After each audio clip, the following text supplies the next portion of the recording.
Hello friends, तो आज है 10 जून और आज का मोस्ट इंपॉर्टेंट करंट अफेयर देखेंगे। सबसे पहले पिछले वीडियो के करंट अफेयर का रिवीजन करिए। पहला क्वेश्चन, इसरो ने स्पेस सिचुएशन अवेयरनेस और खगोल भौतिकी के क्षेत्र में सहयोग पर हाल ही में किस संस्थान के साथ समझौता किया है? Aryabhatta Research Institute of Observation Science के साथ। ये संस्थान नैनीताल में है। केंद्रीय महिला और बाल विकास मंत्रालय ने महिलाओं और बच्चों के स्वास्थ्य और पोषण से संबंधित मामलों की जांच के लिए किसकी अध्यक्षता में 10 सदस्यीय टास्क फोर्स का गठन किया है? जया जेटली की अध्यक्षता में।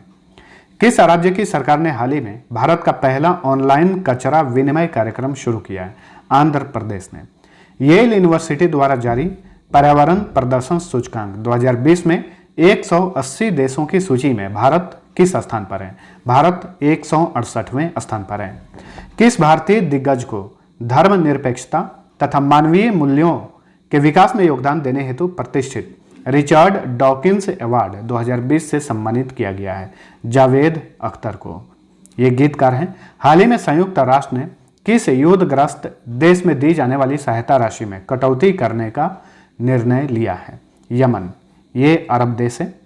हाल ही में किस क्षेत्रीय सिनेमा के प्रसिद्ध एक्टर चिरंजीवी सर्जा का 39 वर्ष की आयु में निधन हो गया?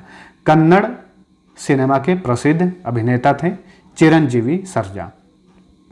हाल ही में भारत के किस रेलवे स्टेशन पर दुनिया का सबसे लंबा प्लेटफॉर्म का निर्माण किया जा रहा है? हुबली रेलवे स्टेशन पर। यह कर्नाटक में है। ठीक है। ये जो प्लेटफॉर्म बनाया जा रहा है इसकी कुल लंबाई होगी 1400 मीटर। वर्तमान समय में गोरखपुर रेलवे स्टेशन पर दुनिया का सबसे लंबा प्लेटफॉर्म है, उसकी लंबाई है 1366 मीटर। हाल ही में विश्व महासागर दिवस कब मनाया गया? 8 जून को मनाया गया। 2020 का विषय है innovation for a sustainable ocean. किस राज्य की कैबिनेट ने हाल ही में लक्ष्मीकांत महापात्र द्वारा रचित वंदे उत्कल जननी गान को राज्य गीत के रूप में मंजूरी दे दी है? ओडिशा की कैबिनेट ने। स्विट्जरलैंड में भारत के अगले राजदूत के रूप में किसे नियुक्त किया गया है? मोनिका कपिल मेहता को। United Nation Association for Development and Peace की goodwill ambassador for the poor के रूप में किसे नियुक्त किया गया है? एम नीथरा को। अब चलिए आज का करंट अफेयर देखते हैं। पहला क्वेश्चन, केंद्रीय मंत्रिमंडल ने अगले 10 वर्षों के लिए पर्यावरण के क्षेत्र में सहयोग पर भारत और किस पड़ोसी देश के बीच समझौते को मंजूरी दे दी है? तो यह समझौता किया गया है भारत और भूटान के बीच में। तो हाल ही में केंद्रीय मंत्रिमंडल ने इसकी मंजूरी दे दी है। ठीक है। यह समझौता अगले 10 वर्षों के लिए किया गया है। इस समझौते के तहत इक्विटी और पारस्परिक लाभों के आधार पर दोनों देश पर्यावरण संरक्षण और प्राकृतिक संसाधनों के प्रबंधन पर ध्यान केंद्रित करेंगे। ठीक है। तो भारत और भूटान के बीच में यह समझौता किया गया है। भूटान के बारे में जान लीजिए। भूटान की सीमा भारत के 4 राज्यों को लगती है। तो ये रहा भूटान। इसकी सीमा सिक्किम, पश्चिम बंगाल, असम और अरुणाचल प्रदेश से लगती है। कैपिटल थिम्फू। यहाँ के किंग हैं जिग्मे खेसर नामग्याल वांगचुक। प्राइम मिनिस्टर हैं लोटे त्शेरिंग। संसद का नाम है पार्लियामेंट और मुद्रा का नाम है नुगुल ट्रम। केंद्रीय सड़क और परिवहन मंत्रालय ने हाल ही में BS6 मानक वाले सभी वाहनों पर किस रंग की एक पट्टी लगाना अनिवार्य कर दिया है? हरा रंग का एक पट्टी लगाना अनिवार्य कर दिया है BS6 उत्सर्जन मानक वाले सभी गाड़ियों पर। आपको बता दें कि जो पेट्रोल और CNG गाड़ी है उसके ऊपर हल्के नीले रंग का स्टिकर लगाना अनिवार्य किया गया है। उसी के ऊपर हरा रंग का एक स्टिकर होगा 1 सेंटीमीटर का, और जो डीजल गाड़ियां हैं उनका जो स्टिकर होगा ऑरेंज कलर का होगा और उसी स्टिकर के ऊपर एक सेंटीमीटर का हरा पट्टी लगाया जाएगा और ये बताएगा कि ये BS6 उत्सर्जन मानक वाली गाड़ी है। ठीक है। दूर से ही पता चल जाएगा। ये नियम 1 अक्टूबर 2020 से लागू होगा। आपको बता दें कि इसी वर्ष BS6 उत्सर्जन मानक जो है 1 अप्रैल से लागू हुआ है। मोटर वाहन उच्च सुरक्षा रजिस्ट्रेशन प्लेट आदेश 2018 में संशोधन करके इस नियम को लागू किया गया है। आपको बता दें कि ये जो स्टिकर होगा हरा कलर का, इस पर गाड़ी का रजिस्ट्रेशन मौजूद होगा, रजिस्ट्रेशन नंबर लिखा रहेगा। BS6 मानक की समय सीमा जो है केंद्रीय प्रदूषण नियंत्रण बोर्ड तय करता है और भारत में पहली बार BS6 उत्सर्जन मानक 2000 ईस्वी में शुरू किया गया है। अब यहाँ पे बार बार आप BS6 का नाम सुन रहे हैं। इसका फुल फॉर्म क्या होता है? BS का मतलब होता है भारत स्टेज। इसके पहले BS4 काम कर रहा था भारत में। BS4 2017 में लागू किया गया था। अब डायरेक्ट BS6 लागू किया गया है। BS5 जो है स्टेज, वो लागू नहीं किया गया है भारत में। जो BS4 है उससे कम प्रदूषण करता है BS6 उत्सर्जन मानक वाला वाहन। केंद्रीय सड़क और परिवहन मंत्री कौन है? नितिन गडकरी। विश्व जिम्नास्ट चैंपियनशिप में स्वर्ण पदक जीतने वाले पहले अमेरिकी कौन है जिनका हाल ही में निधन हो गया? इनका नाम है कर्ट थॉमस। ये पहले अमेरिकी थे जिन्होंने विश्व जिम्नास्ट चैंपियनशिप में स्वर्ण पदक जीता था। 1978 में इन्होंने गोल्ड मेडल जीता था। ठीक एक वर्ष बाद 1979 में इन्होंने विश्व जिम्नास्ट चैंपियनशिप में 6 स्वर्ण पदक जीते थे और इन्होंने विश्व रिकॉर्ड बना दिया था। तो कर्ट थॉमस ये कहाँ के थे? अमेरिका के थे। हाल ही में किस राज्य की सरकार ने प्रवासी श्रमिकों के लिए राज कौशल पोर्टल और ऑनलाइन श्रमिक रोजगार एक्सचेंज शुरू किया है? तो राजस्थान की सरकार ने राज कौशल पोर्टल और ऑनलाइन श्रमिक रोजगार एक्सचेंज शुरू किया है प्रवासी श्रमिकों के लिए। तो ऑप्शन डी सही उत्तर है। प्रवासी मजदूरों को रोजगार मुहैया कराने और उद्योगों को उपयुक्त श्रम शक्ति उपलब्ध कराने के उद्देश्य से इसे शुरू किया गया है। अब हम जानते हैं फटाफट राजस्थान के बारे में। राजस्थान की सीमा भारत के 5 राज्यों को लगती है। तो ये रहा राजस्थान। क्षेत्रफल के हिसाब से भारत का सबसे बड़ा राज्य है। इसकी सीमा गुजरात, मध्य प्रदेश, उत्तर प्रदेश, हरियाणा और पंजाब से लगती है। गठन हुआ था 30 मार्च 1949 को। राजधानी जयपुर। मुख्यमंत्री हैं अशोक गहलोत। राज्यपाल हैं कलराज मिश्रा। मुख्य न्यायाधीश हैं इंद्रजीत मोहंती। जिलों की संख्या 33 है। लोकसभा सीट 25, राज्यसभा सीट 10, विधानसभा सीट 200 है। राजकीय पशु ऊंट, राजकीय पक्षी गोडाउन, राजकीय वृक्ष खेजड़ी, राजकीय फूल रोहिड़ा, राजकीय खेल बास्केटबॉल, झूमर, घापाल, पनिहारी, जिंदाद, नेजा, कलबेलिया तथा गणगौर यहाँ के लोक नृत्य हैं। रणथंभौर राष्ट्रीय उद्यान, सरिस्का राष्ट्रीय उद्यान, केवलादेव राष्ट्रीय उद्यान, डेजर्ट राष्ट्रीय उद्यान, मुकुंदरा हिल्स राष्ट्रीय उद्यान, घाना पक्षी विहार तथा कुंभलगढ़ अभयारण्य सभी राजस्थान में हैं। कुछ प्रमुख जनजातियां पाई जाती हैं। मीणा, सहरिया, सांसी, भील, बंजारा, कोली तथा गरासिया। आधिकारिक भाषा हिंदी है। कुछ बांध है यहाँ पर। राणा प्रताप सागर बांध चंबल नदी पर, जवाहर सागर बांध ये भी चंबल नदी पर है। भारत के वयोवृद्ध खिलाड़ी हमजा कोया का हाल ही में कोविड-19 के कारण निधन हो गया। उनका संबंध किस खेल से था? तो हमजा कोया फुटबॉल खिलाड़ी थे। हाल ही में इनका निधन हो गया है। ऑप्शन सी सही उत्तर है। संतोष ट्रॉफी में इन्होंने महाराष्ट्र का प्रतिनिधित्व किया था और नेहरू ट्रॉफी में यह राष्ट्रीय टीम के सदस्य रहे थे। तो हाल ही में इनका निधन हो गया है 61 वर्ष की आयु में कोरोना वायरस के कारण।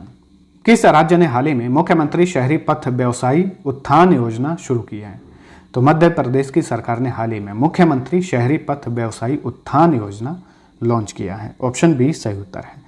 छोटे शहरी व्यापारियों और स्ट्रीट वेंडर्स को कार्यशील पूंजी के रूप में 10,000 रुपये प्रदान किए जाएंगे इस योजना के तहत। आपको बता दें कि इस योजना के जैसे ही हाल ही में केंद्र सरकार ने PM स्वनिधि योजना लॉन्च किया था। वहाँ पे स्वनिधि का फुल फॉर्म होगा स्ट्रीट वेंडर्स आत्मनिर्भर निधि। ठीक है, उसके तहत भी जो भी स्ट्रीट वेंडर्स हैं उन्हें 10,000 रुपये का ऋण प्रदान किया जाता है ताकि वे अपने कारोबार फिर से शुरू कर सकें। आंसर है मध्य प्रदेश। मध्य प्रदेश की सरकार ने हाल ही में बहुत सारी योजनाओं को लॉन्च किया है। उन पर एक नज़र डालते हैं, जैसे कि सबको रोजगार मिलेगा अभियान, चरण पादुका अभियान, जीवन शक्ति योजना, जीवन अमृत योजना और दीदी वाहन योजना। अब जानते हैं इस राज्य के बारे में। इसकी सीमा भारत के 5 राज्यों को लगती है। महाराष्ट्र, छत्तीसगढ़, उत्तर प्रदेश, राजस्थान और गुजरात। तो ये रहा मध्य प्रदेश।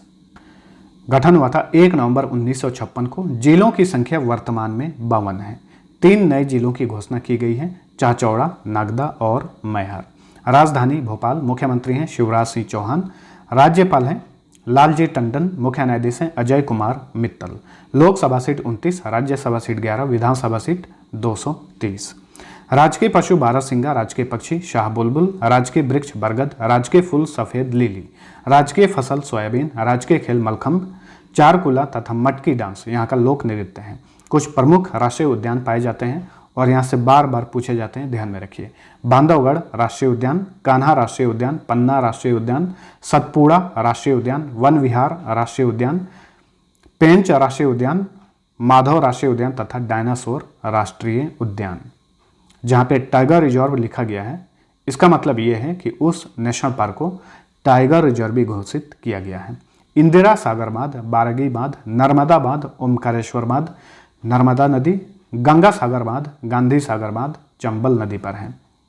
लंबाडी, गोंड, मुरिया, बिशनहॉर्न तथा वैगा यहाँ की जनजातियां हैं। आधिकारिक भाषा हिंदी है। किस भारतीय कंपनी ने कार्बन उत्सर्जन को कम करने हेतु हाल ही में संयुक्त राष्ट्र ग्लोबल कॉम्पैक्ट पहल पर हस्ताक्षर किया है? टेक महिंद्रा ने, यह भारत की प्रसिद्ध आईटी कंपनी है टेक महिंद्रा। इसने संयुक्त राष्ट्र ग्लोबल कॉम्पैक्ट पहल पर हस्ताक्षर किया है। किस लिए? कार्बन उत्सर्जन को कम करने के लिए। आपको बता दें कि 155 वैश्विक कंपनियों के समूह में अब ये कंपनी शामिल हो गई है, टेक महिंद्रा। यूनाइटेड नेशन का बात चला, इसके बारे में जान लीजिए। 24 अक्टूबर 1945 को गठन हुआ था। हर वर्ष 24 अक्टूबर को संयुक्त राष्ट्र दिवस मनाया जाता है। हेडक्वार्टर न्यूयॉर्क में है। आधिकारिक भाषाएं 6 हैं, अरबी, चाइनीज, इंग्लिश, फ्रेंच, रशियन तथा स्पेनिश। सदस्य देशों की संख्या 193 और महासचिव हैं एंटोनियो गुटेरेस। टेक महिंद्रा की बात करें तो इसका गठन हुआ था 1986 में। हेडक्वार्टर पुणे में है। वर्तमान में एमडी एंड सीईओ हैं सीपी गुरनानी, ठीक है। और टेक महिंद्रा के चेयरमैन हैं आनंद महिंद्रा। हाल ही में किसने कोविड बीप नामक ऐप लॉन्च किया है? डॉक्टर जितेंद्र सिंह ने, ये केंद्रीय मंत्री हैं। हाल ही में इन्होंने कोविड बीप नामक ऐप लॉन्च किया है। यह कोविड-19 मरीजों के लिए देश का पहला स्वदेशी wireless physiological parameter monitoring system है। ये एप्लीकेशन कोविड-19 मरीजों के शारीरिक मापदंडों की निगरानी करता है। यहाँ पे कोविड बीप का फुल फॉर्म जानिए। Continuous oxygenation and vital information detection biomed ECIL ESIC पॉड। यहाँ पे ECIL का भी फुल फॉर्म जान लीजिए। इसका फुल फॉर्म होगा electronics corporation of India limited. Headquarter Hyderabad में है। ESIC इसका फुल फॉर्म होगा एम्प्लॉयज स्टेट इंश्योरेंस कॉरपोरेशन। इसका हेडक्वार्टर नई दिल्ली में है, ठीक है। डॉक्टर जितेंद्र सिंह पूर्वोत्तर क्षेत्र के विकास मंत्रालय, परमाणु ऊर्जा विभाग, प्रधानमंत्री कार्यालय और अंतरिक्ष विभाग में राज्य मंत्री हैं। इन्होंने कोविड बीप नामक ऐप लॉन्च किया है। कोविड-19 मरीजों से स्वास्थ्य कर्मियों के संपर्क को कम करने के लिए किस भारतीय इंजीनियर ने कोरोबॉट नामक रोबोट बनाया है? इनका नाम है प्रतीक तिरोड़कर। ऑप्शन बी सही उत्तर है। यह महाराष्ट्र के ठाणे के एक इंजीनियर हैं। इन्होंने इस रोबोट को तैयार किया है। इस रोबोट का नाम है कोरोबॉट। यह रोबोट इंटरनेट ऑफ थिंग्स पर आधारित है और दुनिया के किसी भी कोने से एक विशेष ऐप के माध्यम से इसे कंट्रोल किया जा सकता है। और ये बॉट रोगियों को बिना स्वास्थ्य कर्मियों के भोजन, पानी और दवाइयाँ पहुँचा सकता है। इसे किसने बनाया है? प्रतीक तिरोड़कर ने। घरेलू हिंसा और दुर्व्यवहार से गुजर रही महिलाओं की सुरक्षा और सशक्तिकरण के लिए स्त्री नामक कार्यक्रम कहाँ शुरू हुआ है? तो स्त्री नामक कार्यक्रम शुरू किया गया है हैदराबाद में। ऑप्शन बी सही उत्तर है। तेलंगाना की कैपिटल हैदराबाद में स्त्री नामक कार्यक्रम शुरू किया गया है। यहाँ पे स्त्री का फुल फॉर्म होगा she triumphs through respect, equality and empowerment, ठीक है। हैदराबाद सिटी सिक्योरिटी काउंसिल ने हैदराबाद सिटी पुलिस के सहयोग से इस कार्यक्रम को लॉन्च किया है। तो ये था हमारा आज का करंट अफेयर। वीडियो पसंद आया है तो लाइक और शेयर जरूर करना। अब लास्ट पेज का आंसर जानिए। पहला क्वेश्चन था लाइसेनिया केरेज, जिनका हाल ही में 79 साल की उम्र में निधन हो गया, किस देश के पूर्व प्रधानमंत्री थे? ये फिजी के पूर्व प्रधानमंत्री थे। दूसरा क्वेश्चन था किस राज्य सरकार ने कोविड-19 पर चिकित्सा सहायता और परामर्श प्रदान करने के लिए आप्थमित्रा ऐप लॉन्च किया है? इसका सही उत्तर था ऑप्शन सी कर्नाटक। अब चलिए आज का क्विज कर रहा हूं, जिसका आंसर आपको नीचे कमेंट करके बताना है। पहला क्वेश्चन, ड्रोन द्वारा गांव में संपत्ति की मैपिंग के लिए भारत सरकार ने कौन सी योजना शुरू की है?